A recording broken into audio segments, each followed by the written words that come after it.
Here is something that sounds completely impossible. Archaeologists excavating Egyptian tombs have found sealed jars of honey that are over 3,000 years old, and the honey inside was still perfectly edible. Not fossilized. Not a residue. Real, golden, sweet honey that a person could eat right now.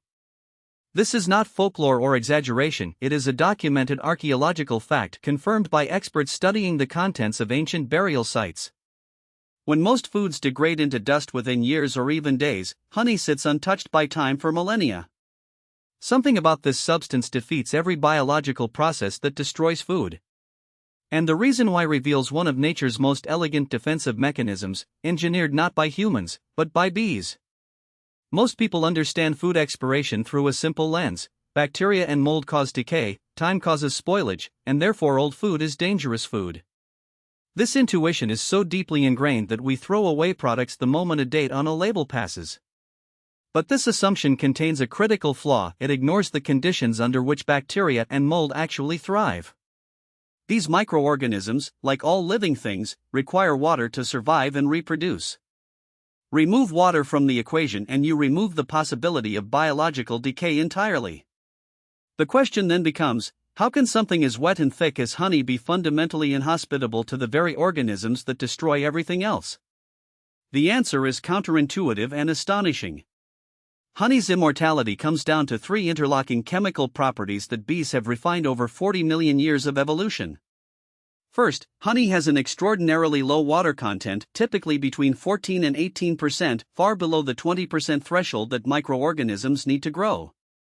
Second, honey is massively hygroscopic, meaning it actively pulls moisture out of whatever touches it, including any bacteria that land on its surface. The microbe essentially dehydrates and dies on contact. Third, bees add an enzyme called glucose oxidase to nectar as they process it. This enzyme continuously produces trace amounts of hydrogen peroxide inside the honey, creating a mild but persistent antimicrobial environment. These three properties work together to make honey a perfect self-preserving system. The mechanism goes even deeper when you understand the chemistry of bees themselves. When a worker bee collects nectar, it carries the liquid in a special stomach called the honey stomach. There, the bee mixes in enzymes including invertase, which breaks sucrose into glucose and fructose, and glucose oxidase. Back at the hive, bees pass this pre-digested nectar between each other repeatedly, a process called trophallaxis, while simultaneously fanning it with their wings to evaporate water. This fanning process is so precisely controlled that bees maintain the humidity inside the hive to exact specifications. When the water content drops to the safe threshold, bees cap each cell with wax. The result is a hermetically sealed, enzymatically active, antimicrobial capsule of pure chemical stability. The real-world implications of honey's eternal shelf life are extraordinary. During World War I, honey was used as a wound dressing because its antimicrobial properties prevented infection and battlefield injuries before modern antibiotics existed. Ancient Greeks and Romans used honey to preserve fruits, meats, and even human bodies. Honey preservation was a documented embalming technique. Today, medical-grade Manuka honey from New Zealand is approved in hospitals worldwide for treating antibiotic-resistant wounds, including MRSA infections that pharmaceutical drugs cannot touch. Researchers are studying honey's biochemistry to develop new classes of antimicrobial compounds.